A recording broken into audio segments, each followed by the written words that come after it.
Wasal iż-żmien li nibdew naħdmu biex indaħħlu l-kunċett ta' living income u li dan is-suġġett jitla fuq platforms nazzjonali.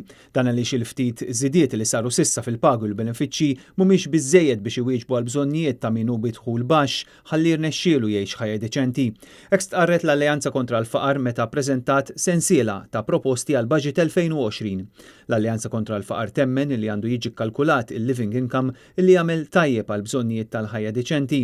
L-Alleanza tinsisti li l-prezzijiet ta' prodotti bażiċi qed jolew brata aktar miż-żieda l-għoli tal-ħajja u allura is-saħħa tal-flus tal-individwu qed tonqos u mhux tiżdied. L-Alleanza kontra l-Faqar qed tipproponi li l-Gvern jikkalkula rati ta' inflazzjoni għal kategoriji ta' gruppi soċjali differenti, dan għaliex il-mod kif qed tiġi kkalkulata l-famuża żieda l-għoli tal-ħajja brata waħda għal kulħadd hija inġusta ma' min għandu dħul baxx. Fil-fatt ħafna diġà qed jgħidu illi l-4 € li qed jissemmew bħala żieda fil-baġit li jmiss diġà ittieklet qabel biss tressaq il-baġit.